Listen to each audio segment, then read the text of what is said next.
Assalamualaikum warahmatullahi wabarakatuh. Bismillahirrahmanirrahim. Allahumma sholli wa sallim ala sayyidina Maulana Muhammadin wa ala alihi wa sahbihi asma'in nama ba'du. Yang sangat kula hormati ini wonten Habib Soleh bin Ali bin Hasan Al-Attas, Habib Ahmad sedanten para keluarga. Monggo sareng-sareng maos Fatihah khususipun kangge Habib Ali Syarifah Syifa sedanten keluarga. Al-Fatihah. A'udzubillahi minasyaitonir rajim. Bismillahirrahmanirrahim. Alhamdulillahirabbil alamin. Arrahmanirrahim. Maliki yaumiddin.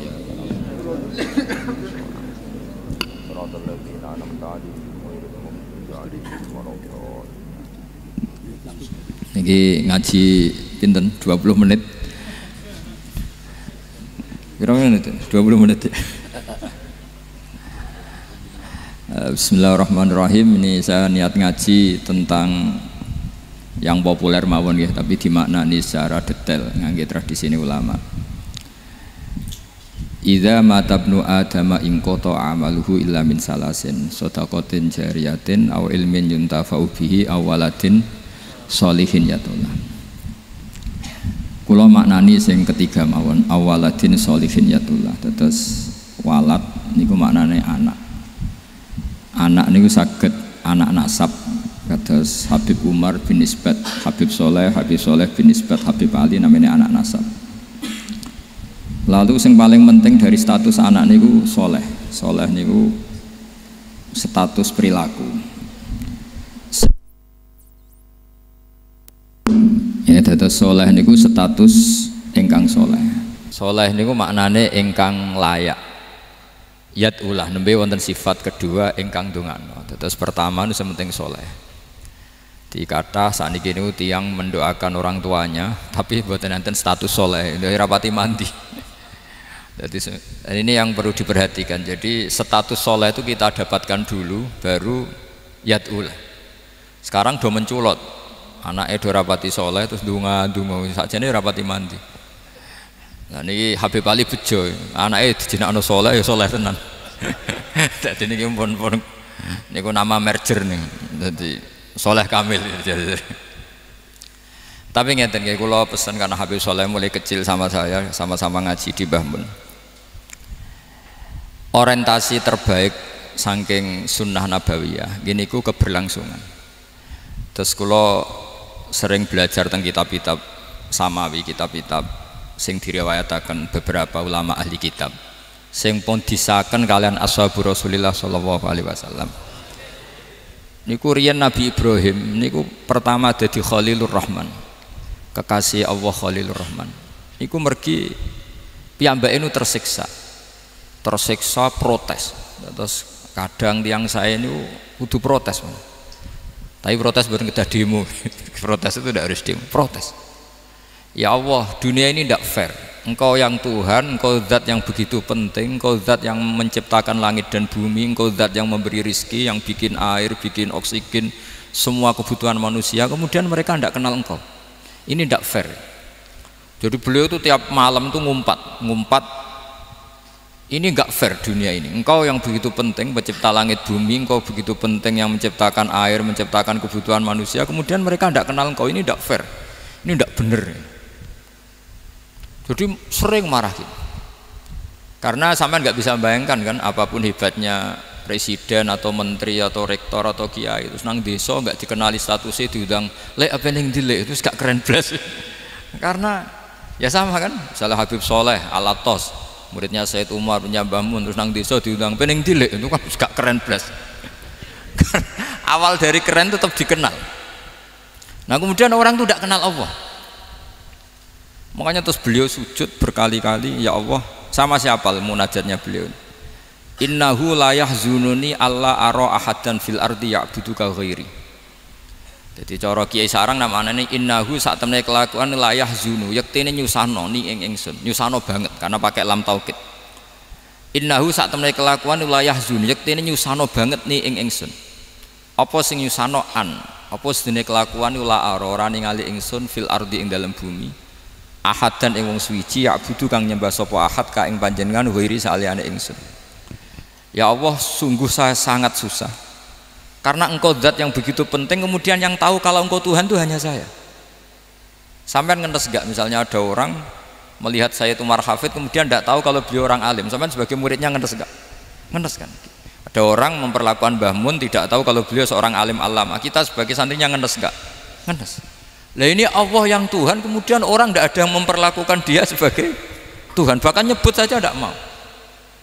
Itu ketersiksaannya Nabi Ibrahim. Kalau kita kan tersiksa mergo di duwe, ora payu rabi, terus sing wis payu rabi ra iso wayo, ya gitu-gitu. Macam-macam kesulitan. Itu jadi apa jadi wali itu sudah berat karena orientasinya agak tentang Allah tapi tentang diri sendiri. Ana sing susah proposal ragu ya Mas Angga. Macam-macam. Artinya Nabi Ibrahim itu orang yang benar-benar Khalil Rahman. Beliau tersiksa ini karena dunia dianggap gak fair. Masa Allah zat yang begitu penting kemudian mereka nggak tahu. Maka awal dari nubuah itu apa? Menaukan al-i'lan, mempermaklumatkan Allah di alam raya ini. Makanya nggak ada nabi kecuali memaklumatkan diri. Saya dulu awal-awal Habib Soleh mau nyai saya bilang orang alim itu harus ngaku kalau alim. Habib juga harus ngaku kalau Habib. Yang orang miskin tidak usah ngaku sudah konangan.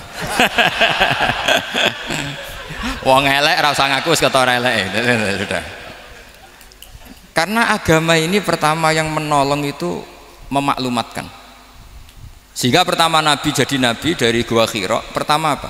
Cara saiki nggih kira-kira memaklumatkan. Tapi reso dibahasano jumpa pers. Tapi yang jelas pertama yang dilakukan Nabi setelah di Gua Hira apa? Memaklumatkan diri kalau beliau adalah Nabi.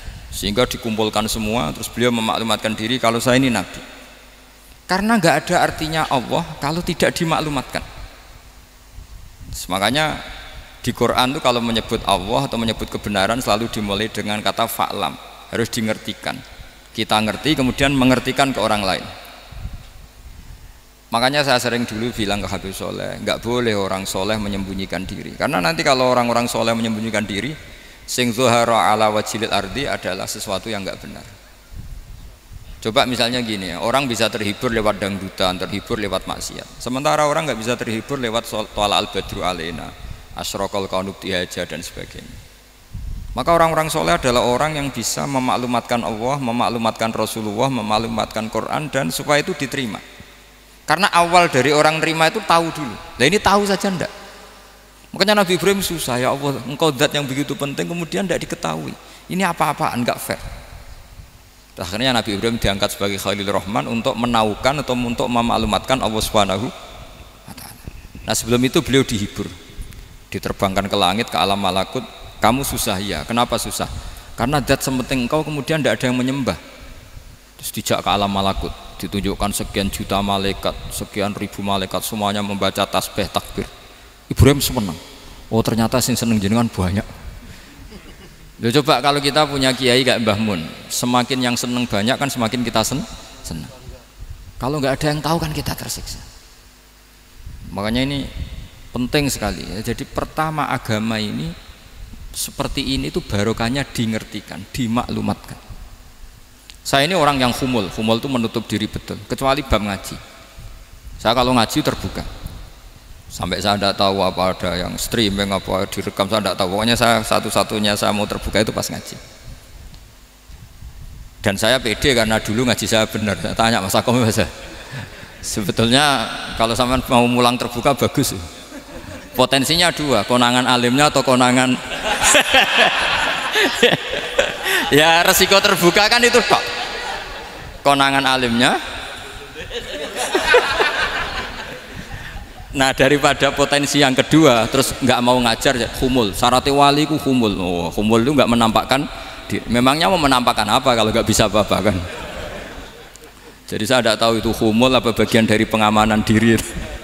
Apa mas? Apa? Aim. Jaga iman. Jadi Nabi itu pertama yang dilakukan apa? Memaklumatkan kalau Allah itu Tuhan. Jadi ciri utama orang soleh itu kalau kebenaran tidak mendominasi bumi ini. Jadi ciri utama orang soleh itu seperti itu. Makanya kenapa saya milih manhaj tentu Habib Soleh Anda harus niru saya karena antar orang alim tidak boleh saling mengikuti. Tapi juga seterusnya nggak boleh saling ganggu. Saya itu ngaji di mana-mana itu guyon. Karena bapak saya suka guyon, Mbah Mun suka guyon. Alasannya bapak dulu sederhana. Orang sudah nyari hiburan dengan maksiat. Sehingga agama ini harus membawa keceriaan sosial, membawa keceriaan hati. Karena Allah ngendikan kul bi fadlillah wa bi rahmati fa bidzalika falyafrahu. Orang tuh harus senang dengan kebaikan. Orang happy dengan tolal badru alaina, happy dengan manaqibul akhyar, dengan fadhailul akhyar. Karena orang di sana sudah senangnya itu kalau ada maksiat. Nah sekarang agama dibawa orang-orang yang tidak menyenangkan juga. Ngaji teko wis merengut. Ada muridnya salah duduk marah, salah posisi meja marah. Lalu orang-orang kan mikirnya kan, daripada ngaji dimarahin terus mendingan ndak kan. Makanya Nabi itu paling marah itu kalau satu kebaikan jadi problem. Mu'ad bin Jabal itu pernah ngimami lama sekali. Dan yang makmum itu akhirnya mufarokoh. Dulu belum ditemukan fikih, tapi orang ini sudah berani mufarokoh. Jadi ini termasuk mujtahid sebelum tahu Fathul Mu'in, tahu Wahab, dia sudah berani mufarokoh. Jadi sudah luar biasa. Karena bangsa ibadah yang agak-agak ngawur itu tanpa diajarin sudah do pinter sendiri. Dia mufarokoh. Ketika dia mufarokoh, komentarnya Mu'ad, dia munafik. Sholat belum selesai kok mufarokoh. Singkat cerita Mu'ad melaporkan itu ke Rasulullah. Si tukang penggembala ini juga melaporkan ini ke Rasulullah. Tapi apa kata Rasulullah? Yang Rasulullah itu yang bela, malah bela yang penggembala tadi. Afattanun anta ya Mu'ad. Kamu itu tukang fitnah. Agama ini kalau kamu model begitu orang lari. Basyiru wala tunafiru, yassiru wala tu'asiru. Padahal ini baca Quran panjang, harusnya akan ibadah. Tapi karena ini menjadi problem sosial, orang menjadi tidak nyaman jamaah, itu sudah disalahkan Nabi. Karena tadi, kalau agama ini jadi problem, maka masalah besar. Makanya sifat dasar Rasulullah apa khafiful maunah, biayanya murah. Makanya saya ngaji di mana-mana ya suka seperti ini. Mejanya enggak jelas, pengunjungnya juga agak jelas. Semakin kacau semakin baik kira-kira. Ini pengunjungnya juga seperti ini kan. Nanti sampean yang pidato, jadi tak beri hak gue jelek saya ini namanya aqomaddin. Kalau faman tarokaha fakot. Jadi pilihannya kalau gak aqomaddin ya ada maddin. Jadi kenapa banyak kiai yang ceria? Karena tadi satu-satunya cara kita menandingi hegemoni maksiat adalah pembawa taat itu ceria. Karena orang itu mesti mencari kebahagiaan. Sebab itu para nabi itu mengajarkan agama ini dengan cara yang bahagia. Misalnya mangqala la ilaha illallah dakhalal jannah. Nabi tidak ngendikan gini, mangqala la ilaha illallah terus salatnya benar, puasanya benar, belajarnya benar, jadi kiainya benar. Wah itu kalau itu panjang sekali, banyak yang nggak masuk surga. Sementara kubu yang lain kampanye sudah tenang bersama bapaknya di surga. Lah kita kampanyenya kon salat ra mesti ditampa. Puasa ora mesti ditampa. Wis repot, syaratnya ditampa ikhlas wangel. Kowe ora bakal iso. Berarti maknane kan ora bakal mlebu swarga. Akhire wong kan mikir, wis salat tetep ra swarga, puasa tetep ra swarga, mendingan ra salat. Jadi kita ini kan bersaing sama kampanye sebelah gitu. Makanya saya milih manhaj pokoknya Islam apik. Tapi bukan berarti saya menyepelekan aturan-aturan dalam sholat, karena yang kampanye itu sudah banyak. Biasanya kiai-kiai sing kereng kampanye tentang sing kereng-kereng itu saya manfaatkan, ya sudah, itu bagian jenengan. Jadi orang itu harus mikir. Agama Kristen itu diterima di Eropa di mana-mana. Di antara sebabnya adalah karena orang dijamin masuk surga. Orang mau kayak apa faseknya tetap kalau mati bersama. Kita enggak, sudah kiai, sudah mulang terus masih didoain. Semoga amal baiknya diterima, amal buruknya masih ngeper apa? Dan itu santri saya nanti kalau ziarah saya tuh, ya Allah ampuni Gus Bah ampuni. Ini kan ngenyek orang itu maksudnya. Maksudnya bukan, makanya saya pernah ketemu orang yang berfaham Wahabi. Dia nuduh kalau orang doa ke mayit itu minta sama mayit. Saya bilang, saya saja yang jadi mayitnya nggak siap. Kok bisa? Doanya itu doa ngeper. Masa sama gurunya bilang gini, Allahumma in kana muhsinan fazid fi ihsani wa in kana musian. Masa gurunya ditaklek. Jadi dia tidak yakin betul kalau gurunya muhsin. Masih ditaklek, jika guru saya baik maka gini ya Allah, jika guru saya buruk maka gini. Loh, saya tuh gak pernah doain Mbah Mun gitu, tak anggap gak sopan. Jadi kalau saya berdoa, ya Allah jenengan izzihi apa ya, jenengan balas lah, izzihi anna anil muslimina khairan katsira wa antal ghafurur rahim wa anta gitu. Saya enggak tega muni wa in kana musian. Jadi kayak ada sopan ya. Loh, kalau aku yang mati saya bilang gitu. Tak balik malah in kana musian. Malah ada terusannya bahwa kadalik. Jadi makanya mereka kan sering pakai dalil. Andai kan tradisi itu benar, maka yang paling pertama melakukan itu sahabat. Selalu mereka berargumentasi, kalau itu tradisi yang benar, maka pertama yang melakukan itu sahabat. Ya gak mungkin sahabat masa bilang ke Nabi ingkana. Bisa kafir berat kan? Masa kesolehannya? Loh, andai kan Abdul Qadir wafat di mana ini ngomong ini? Beduk. Saya tidak akan berdoa seperti itu. Oh, bisa marah Abdul Qadir Jailani. Masa kesalahan beliau di ingkana musinan sama ingkana musian. Jadi orang tuh harus mikir. Jadi saya dengan bukan berarti Gus Bak bid'ah menciptakan doa baru. Ini bukan urusan menciptakan. Orang yang punya sopan spontan seperti itu. Ini bukan urusan modifikasi doa, enggak.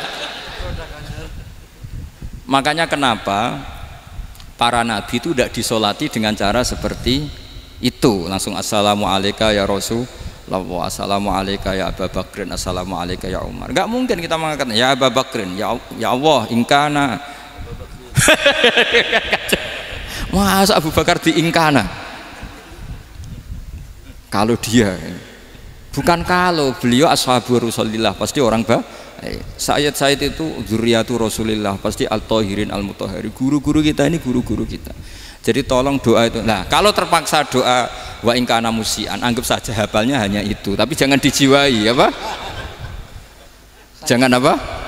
Dijiwai. Kalau ditanya, "Lho Gus, ini orang soleh kok doanya wa in kana musian?" Itu kan guru jenengan. Apalku ikut tok. Tapi ora usah dimaknani, apa? Karena sekali dimaknani nanti kan. Jadi ini urusan etika, urusan rasa. Saya teruskan ya, karena jadi saya mohon sekali, apa-apa itu ada aturannya. Ada aturannya. Ya tentu kita ikut masal saja. Semua selain Nabi, selain para wali kita nggak apa-apa. Doa Allahumma in kana musinan, in kana musian. Tapi di hati kita sebetulnya ketika mengatakan in kana musian itu coro Jawa hanya rapalan. Rapalan itu ya sudah ngomong saja, tapi nggak usah apa? Nggak usah dijiwai ya.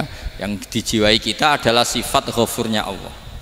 Bukan status mayitnya, tapi sifat ghafurnya Allah. Karena kata musik itu kan nggak nyaman.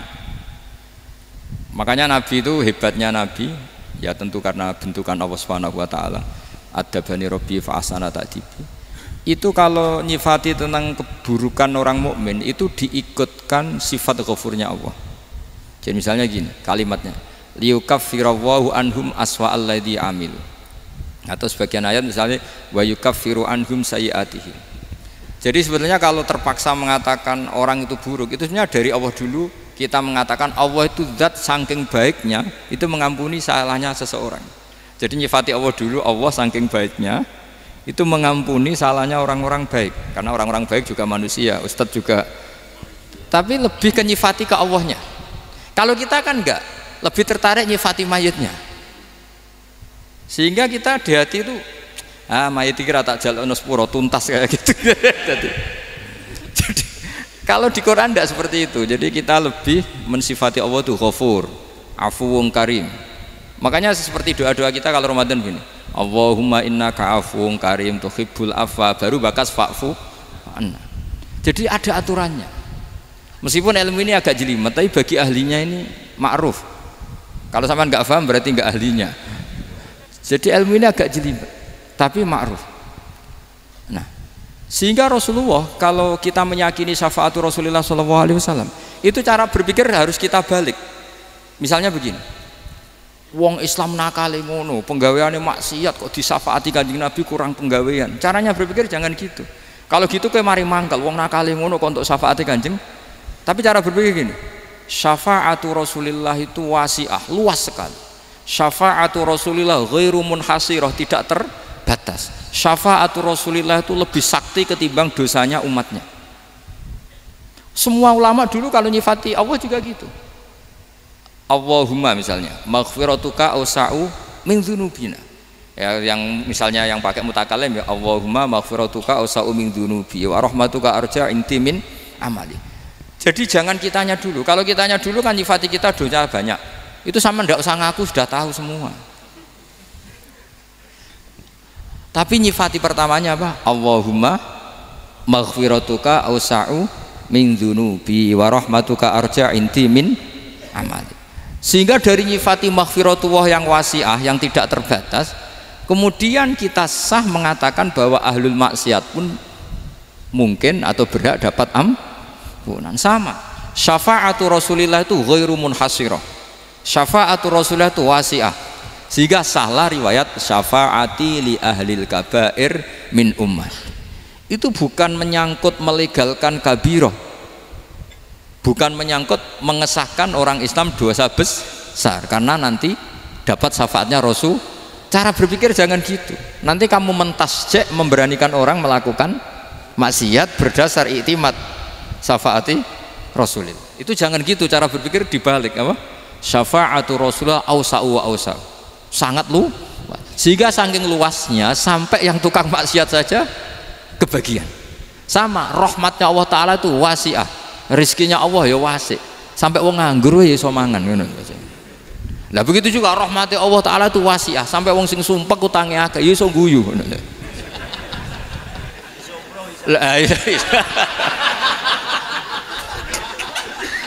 Tapi kalau dibalik, misalnya saya diprotes kiai, saya pernah juga diprotes, Gus umat kok mbok latih guyu padahal mereka maksiate akeh, utange akeh, gini-gini. Karena kamu menyifati orangnya. Kalau menyifati orang ini sampean guyu haram. Utang jatuh tempo, sampean gak mikir dosa ndak? Dosa. Jadi kiai muridnya goblok kok kiai ini kurang tahajud itu ya dosa. Jadi kiai kok muridnya goblok tenang wae. Sementing untuk sowanan itu amatir ya gini. Mestinya cara berpikir dibalik. Rahmatullah wasi'ah, rizkuhu ya wasi', fadluhu wasi', sampai wong sumpek wae iso guyu. Sehingga kita ini sudah objek. Loh, kita ini tidak subjek, di alam raya ini kita tidak subjek tapi apa? Objek. Makanya saya berkali-kali mengatakan, mbok kayak apa sumpeknya kita, tetap wong iso guyu. Karena apa? Allah mensifati dirinya wa annahu wa adhaka wa abka. Allah itu adhaka, zat yang memberi orang iso guyu. Wa abka lan zat sing maring wong iso nangis. Karena sifatnya Allah Ta'ala pasti nafidah, sifatnya Allah Ta'ala pasti terjadi. Dan kita objek. Makanya wong sumpek utange akeh, bojo ora percaya, tangga ora percaya, nak guyu banter-banter. Karena Allah ku adhaka, zat sing maringi guyu. Wa abka, sudah presiden, sudah gubernur, sudah menteri, nah Allah kepengin nangis no yo nangis. Coba ngeluhnya apa kalau misalnya jenengan seorang mantan presiden atau mantan gubernur, kadang anaknya calonan RT mbok menang bondak ya. Ngeluhnya apa orang alim, misalnya alim alama, anaknya mau jadi jurumiyah iso, susah. Kaya raya anaknya jadi pasien, susah. Allah punya cara untuk abegah, untuk bikin orang nangis. Nah karena kita ini objek, pasti sesumpek apapun orang yang bisa tertawa ya bisa nangis. Makanya banyak ulama yang nggak terlalu serius mikir agama ini, bukan karena dablek, enggak, karena Allah mensifati dirinya Al-Hadi, yang memberi petunjuk. Kita gak ditunggoni Kanjeng Nabi, gak ditunggoni Wali Songo, gak ditunggoni para Alawiyin yang dulu, gak ditunggoni Habib-Habib yang kayak Said Abdul Al-Haddad. Tapi karena Allah itu Al-Hadi, yang memberi petunjuk, dan sifatnya Allah Ta'ala la budda wa ayat takuna nafidah, sifatnya Allah pasti nafidah. Amerika kayak apa liberalnya, sekarang trennya juga banyak yang masuk Islam. Kampung-kampung pedalaman gak ada kiainya, cukup mudin. Kadang yang membawa agama itu orang yang ke situ mau nyari kayu. Orang di pedalaman Kalimantan, Sulawesi itu pertama itu nyari kayu, tapi bawaan hidayat, lama-lama bikin masjid. Saya pernah di Korea, ke sana orang nyari uang, niatnya juga nyari uang, tapi akhirnya tersiksa kalau enggak bikin masjid. Karena apa? Karena Allah itu Al-Hadi, zat yang memberi petunjuk. Maka kamu tidak usah khawatir, agama ini pasti jalan ila yaumil qiyamah, karena Allah Al-Hadi. Sama mbok kamu umat mbok weden-wedeni kowe ku amalan ora mesti ditampa, nek ora ditampa mlebu neraka. Ngono mulai ngaji ya tenang ae, tenang santai. Bahkan kadang bilang gini, Pak Yai tadi gak bener, masa ngecap orang mlebu neraka. Kita yang masyarakatnya gak tahu pintunya, Pak kayaknya tahu pintunya. Karena orang itu punya cara. Loh ya betul. Orang Bedui itu kalau ngaji sama Nabi itu lebih unik timbang yang soleh, timbang yang pinter. Sehingga banyak ilmu itu ditemukan dari orang Bedui. Karena cara berpikir itu aneh. Kalau orang soleh, orang waras kan berpikirnya ada aneh, standar. Jadi orang Bedui itu aneh. Pernah suatu saat Rasulullah itu khutbah cerita kiamat. Wah dahsyatnya kiamat kayak apa? Semua orang diam nangis semua. Orang Bedui enggak, lebih cerdas. Ini Nabi itu aneh, cerita kiamat kok udah ada tanggalnya, ini gimana? Orang nangis semua karena dahsyatnya kiamat kayak gitu. Bumi dihancurkan, wus. Pantas sudah nangis dewi-dewi. Ya ono sing nangis pabrik banyune macam-macam ya. Ini kalau kiamat gimana ini perjalanan air kemasan saya kan orang mikir mikir dewi-dewi gitu. Tapi ini enggak. Orang Bedui cara berpikir tuh enggak. Malah ya Rasulullah, mata sa'ah engkau itu cerita kiamat tapi gak jelas tanggalnya. Kalau cerita kiamat ya harus jelas dong kapannya. Jadi unik. Jadi cara berpikir sahabat kaget semua loh, kaget karena gak kepikiran. Nabi a'radu anhu, a'radu itu mengabaikan. Banyak sahabat yang menganalisis lam yasma kan. Nabi memang gak dengar sehingga mengabaikan. Ada yang analisis lagi sami'a wa kariha, sebenarnya Nabi dengar cuma nggak berkenan karena tengah-tengahnya khutbah kok tanya. Tapi si Arabi ini cerdas, masuk akal kan? Misalnya mau pilihan presiden, orang mesti tanya kapan kan gitu. Ya kan? Mau ganti presiden atau ganti bupati, takarannya orang kan kapan? Kayak Mas Akom jadi wali ndak, pertanyaannya kan kapan? Kalau jatuhnya kan sudah ya. Sehingga tanya mata sa'ah ya Rasulullah. Lama-lama Nabi diangen-angen, bener juga orang ini, saya cerita kiamat kok gak jelas kapannya. Ini Nabi menjawab. Tapi karena Nabi orang-orang yang sangat pinter, tanya balik, ma'atattalaha. Lalu kalau kamu berani tanya kiamat kapan, saya tanya balik, ya persiapan kamu apa? Jawabnya santai aja. Fa wallah ma'atattalaha kabira sholatin wala siyamin walakinni uhibbuka ya Rasulullah. Saya nggak menyediakan apa-apa, sholat saya biasa aja, maksudnya standar, ya kira-kira 5 waktu pas, ya jenis saya lah kira-kira gitu. Wala kabira siyamin, dan saya puasa ya standar saja pas. Walakinni uhibbuka ya Rasulullah, tetapi saya mencintai engkau ya Rasulullah. Jawabannya Nabi apa? Almar'u ma'aman ahabba, sebagian riwayat anta ma'aman ahbabta. Jadi hadis itu populer tuh barokahnya wong desa tadi. Andai kan dia punya etika, maka sowan dulu tanya 4 mata. Itu jadi hadis ahadi. Tapi barokahnya dia selonong di depan umum. Zaman Nabi khutbah itu jadi hadis mutawatir. Jadi kadang barang baik itu barokahnya orang yang nggak baik. Maksudnya su'ul adab. Tanya gitu kan su'ul. Tapi itu barokah. Akhirnya hadis itu mutawatir karena didengar ribuan sahabat yang mendengarkan khutbahnya Rasulullah. Tapi kalau hadis itu satu-satu kan khossoni bidzalika Rasulullah, khossoni bidzalika Rasul, itu nanti jadi hadis ahadi yang kualitasnya jauh di bawah hadis mutawatir. Jadi barokahnya orang su'ul adab itu ya ada karena Allah yang mendesain ini. Akhirnya kata sahabat, kata Anas bin Malik, mereka itu mangkelnya bukan main sama Arabi tadi karena tanya nggak sopan sama Rasulullah. Tapi setelah Nabi jawab almar'u ma'aman ahabba fama farihu bisyai'in farahahum bidzalika badal. Mereka tidak pernah senang dengan hadisnya Nabi sesenang riwayat almar'u ma'aman ahabba. Barokahnya Arabi Bedui. Makanya saya sebagai kiai ini Bedui saya tak pertahankan ila yaumil qiyamah. Karena umat ini pernah terbarokai oleh orang apa? Bedui. Barokai su'ul adab tadi. Jadi mohon ini supaya majelis ini kan majlisul iltorti Rasulillah, coba terlatihlah mengatakan Allah itu subjek, Allah itu al-fa'ilul mukhtar, Allah itu al-fa'ilul mukhtar, Allah itu yang menentukan alam ini. Dan Allah mensifati dirinya wa annahu huwa adhaka wa abka. Allah itu zat yang memberi orang itu bisa tertawa, dan Allah juga yang memberikan orang itu bisa menangis. Mbok kayak apa kamu neror umat, wah amal nggak mesti diterima gini-gini, ternyata neng majelis nangis ya, mulai guyu kadang guyu-guyunya ngenyak tenane daripada apa ya, agak-agak merodok orang yang dohirnya beda dengan batinnya, nggak perlu distatuskan seperti itu. Ya sudah, biasa saja. Jadi nah, fi muqaddimihim, imam besar dalam manhaj ini namanya Abul Hasan apa? Asyadzili. Abul Hasan Asyadzili itu kalau ada orang tanya gini, Beb saya ini susah, sholat saya tidak mesti diterima Allah gini-gini, marah. Nggak usah. Kafa bika jazaan an radiyaka laka ahlan. Sudah kamu ditakdir pernah sujud itu sudah keren. Saya itu andaikan dapat kabar dari malaikat bahwa sholat kamu tidak diterima, saya tidak susah. Bukan karena sombong, pernah ditakdir sholat sujud ning Allah itu keren. Kayak apa malunya kita ketemu Allah kemudian kita di bumi tidak pernah sujud. Makanya itu Abul Hasan Asyadzili, kowe ora usah mikir sholatem ditampa taro, ora usah mbok mikir. Kowe ditakdir tau sujud itu hebat. Kafa bika jazaan an radiyaka laka ahlan. Cukup kamu mendapat balasan dari Allah, kamu pernah ditakdir sujud. Gak perlu ngaji alim alamas, gowo sawi ngalor ngidul jalalain, keren. Paling gak malaikat pernah melihat kamu, wah gowo tak kitab kuwedi.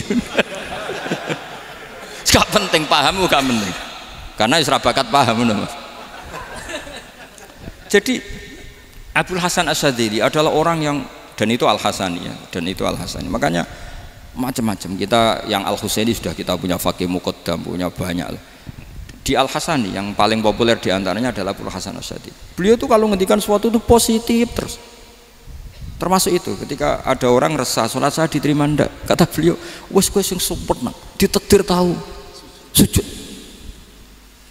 Saya itu sebetulnya kadang-kadang yang miris, wes sholatku tompo ta ora, tapi saya sangat sadili, sangat sadili. Saya nggak pernah berdoa ya Allah ibadah kami jenengan terima ndak, karena takut kalau doa gitu keterusan itu terus ditompo ora ya, akhirnya keterusan gitu, akhirnya ngenes. Masa orang pernah sujud ngenes? Lama-lama gini setan masuk, apa artinya saya sujud ternyata gak diterima. Lu wong kawula kok iskal tentang pernah sujud. Itu kan ibarat gini, kamu ngasih uang sama orang tua kamu, misalnya Habib Soleh ngasih uang Habib Ali, terus apa artinya tak kasih, kemudian beliau tidak terima kasih, itu kan lucu. Terima kasih tidak terima kasih, seorang anak ngasih orang tua itu keren. Makanya saya bangga dengan Habib Soleh ketika beliau mengumrohkan Habib Ali, sudah mendaftarkan haji Habib Ali. Gak usah mikir diterima apa enggak, wes keren, itu sudah perilaku yang keren, yang hebat. Makanya saya sering ada orang mau cerai tanya saya, Gus saya ini cerai gak, istri saya kurang ajar gini. Gak usah, tapi bojoku lo judes, uang di bojoku wes keren, paling gak kowe radarani jomblo.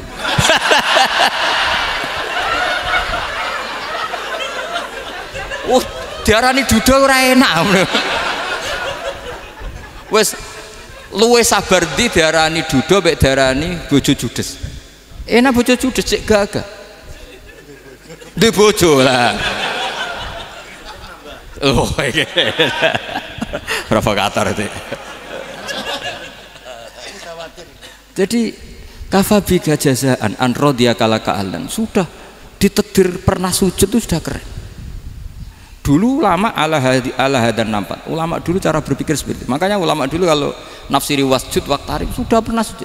Di Quran nggak pernah ada ayat wasjud san sujudo siro ingkana kada wa kada ingkunta mutayakinan bikobuli sujudi. Kan ada sujud ya sujud saja, tidak usah mikir makbul apa tidak makbul. Sudah kalau sujud pasti waqtarib. Terus saya sebenarnya ya sebagai orang ya kadang wedi, sholatku ditompo ta ora. Tapi kalau keterusan nanti ada was-was yang mengatakan opo artine sholat. Lu tuh kan ngeri seorang hamba sing uripe ning bumine Allah kemudian menyoal pernah sholat hanya karena takut gak diterima. Itu kan geblek banget. Nah, saya jenis kiai yang di partai itu. Saya enggak tahu kalau keneng dikom. Di umat masa kamu gak ada keren blas.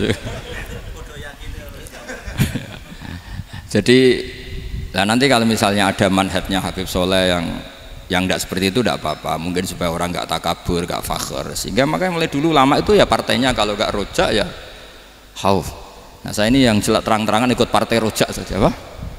Partai rojak karena banyak yang sudah di partai khauf, tapi saya rojak yang bil ilmi tadi. Makanya Sayyidina Umar radhiyallahu anhu itu yang namanya sama sujud, saya itu punya kitab, Habib Soleh pernah tak tunjukin tulisan tangan saya, muji-muji sujud. Sayyidina Umar ketika ditusuk seorang kila itu Majusi ya, Abu Lu'lu' terkenalnya itu Hulamul Mughirah terkenalnya itu. Ditusuk, dia sahabat, beliau sahabat wali. Jadi nusuk Umar tuh kayak apa? Nusuk Mas Akom aja dosa besar, apalagi nusuk Umar. Itu ketika ditusuk, dia itu ya punya dendam. Namanya manusia itu punya dendam.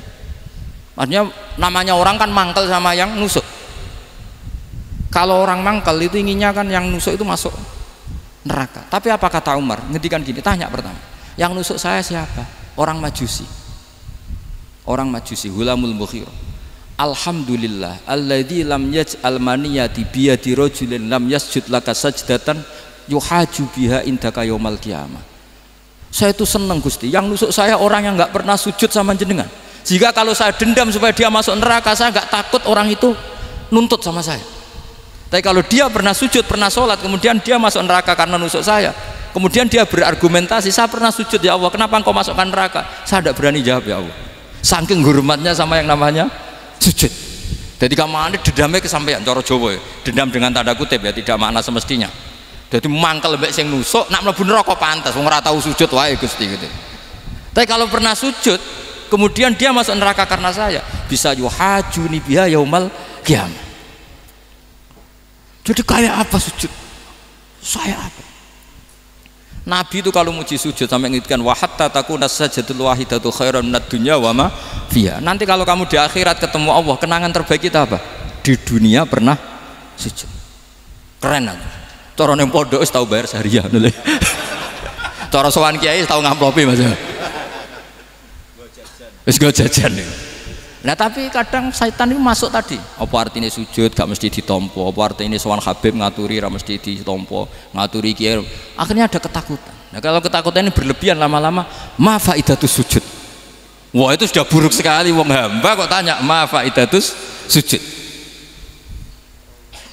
Nah ini di pentingnya mazhab-mazhab Syadzili. Jadi saya ngaji agak-agak uraan itu amdan. Kalau ini watak sudah bukan. Jadi uraan itu ada dua, ada yang amdan bismil ilmunya banyak terus milih manhaj. Insya Allah saya partai itu. Ada yang uraan bakat Mas. Ada ya? Ada apa banyak? Nah sebetulnya khauf juga gitu Bim. Ada khauf itu karena ilmu. Ada Habib alim alama atau kiai alim alama, dia tahu masyarakat kalau ngikuti Gus Bak nanti jadi fakhr, kurang tawaduk, terus dia milih partai khauf. Lah yang buruk itu ada kiai yang milih khauf pancen dari awal sati cilik ya. Jenisnya wis sati. Jadi sebenarnya dia tidak cukup ilmunya nerangkan khauf, cuma jenisnya wis sati cilik. Wong ning omah lawang dikunci ono gludak-gludak, ono hantu putih. Jadi ya sama, yang bawa rojak bisa bawaan dablek, yang bawa khauf bisa saja bawaan ati cilik. Nah kita ingin yang bawa rojak ya bismil ilm, yang bawa khauf juga bismil ilm. Ya ono teh Mas, wong sing ati gede, pegawene dua blek, tapi enggak bawaan rojak, memang bawaan dablek. Ada yang ati cilik tapi bawaan khauf. Jadi mengatakan khauf tapi sebetulnya bawaan ati cilik. Nah kita inginnya ndak, kalau rojak ya bismillah kayak Abdul Hasan Asyadzili, kalau yang kampanye khauf kayak Said Abdul Haddad bawaan apa? Ilm. Sehingga kita ini Qul inni ala bayyinatin mir rabbi, semua itu berdasar ilmu sing jelas welo-welo. Makanya semua nabi memaklumatkan apa?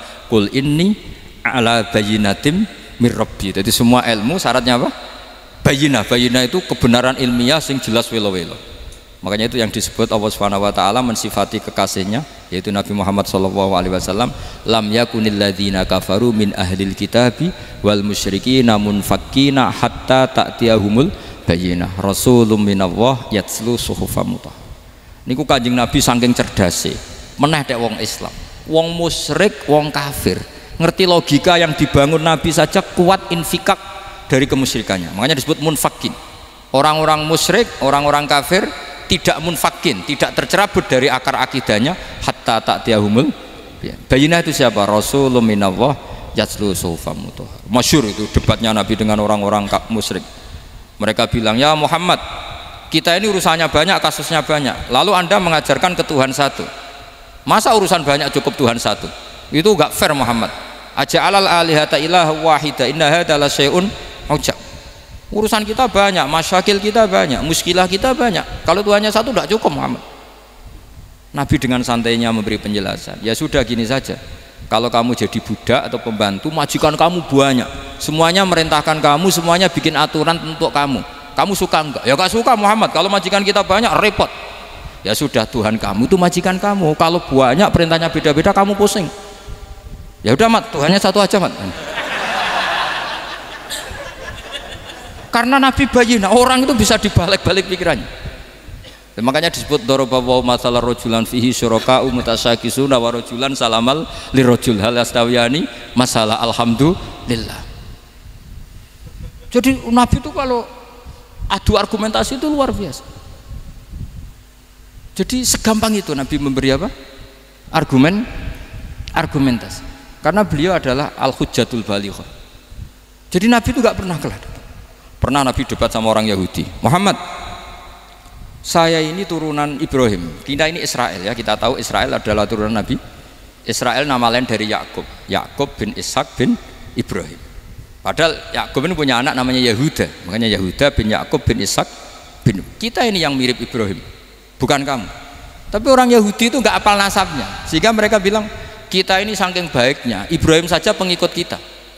Terus digojlok oleh Nabi, Ibrahim itu buyute Yahuda, makanya digojlok, ha antum haula ihajatum fi malakum bi ilm falimatu hajuna fi ma laysa lakum bi ilm. Kita adu debat itu sudah ilmiah, kenapa kamu menjadi tidak ilmiah? Kenapa Muhammad? Terus Allah menurunkan wa ma unzilatit taurat wal injilu illa min ba'di afala ta'qilun. Artinya gini, kalau Ibrahim dikatakan Ibrahim Yahudiyah, itu sama dengan saya berkali-kali podo karo sampean misalnya ngendikan Mbah Zubair itu pengagumnya Gus Roji misalnya. Padahal Gus Roji bin Ubab bin Maimun bin Zubair, misalnya Gus Roji bin Kiai Haji Ubab bin Kiai Haji Maimun bin Kiai Haji Zubair. Nah Ibrahim itu kan Yahuda bin Yakub bin Ishak bin Ibrahim. Terus mereka bilang Ibrahim itu pengikut Yahudi. Itu kan kebalik-balik. Kayak Habib Hasan itu pengagum Habib Soleh. Kan Habib Hasan rohnya ini gimana ini sih mbahnya kok dianggap.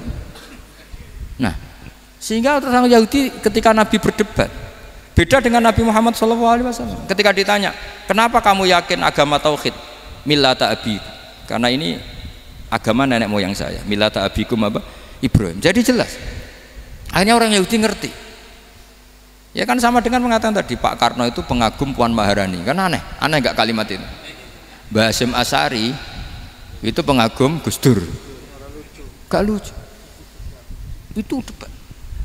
Jadi Nabi itu orang yang bayyinah itu kalau menerangkan kebenaran itu bahkan orang kafir pun bisa infikak, bisa munfakin, tercerabut dari akar kekafiran. Nabi itu mudah sekali merubah logika. Makanya di Quran sering ada kata aro'aitum, karena memang tadi.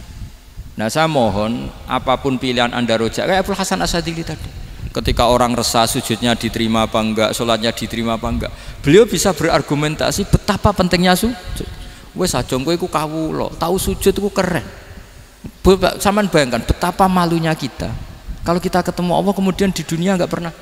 Lho paribasane kula mlebu swarga lah iku isin. Mlebu swarga tapi ning donya ora tahu isin.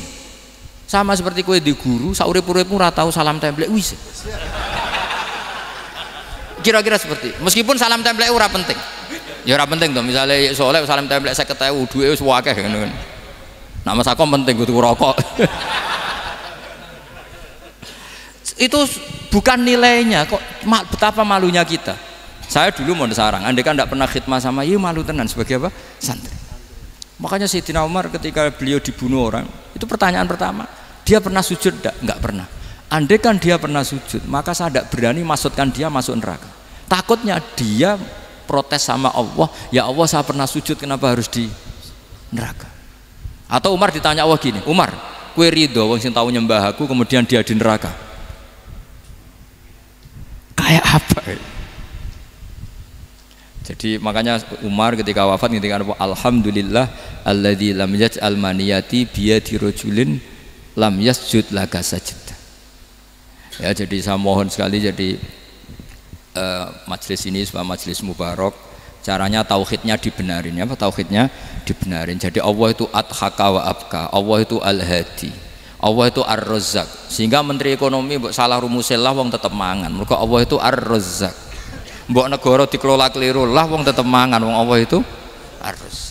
Kiai rada akeh sing di masalah. Tapi ya tetep agama ini jalan. Lho andai kan syaratnya agama ini kiai ini bener. Wah ya repot.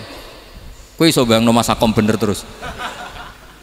Tapi agama ini berkali-kali coba di TV itu banyak nyun sewu, ada ustadz, ada kasus apa, ada kiai, kadang ada masalah hukum. Agama ini jatuh enggak masalah.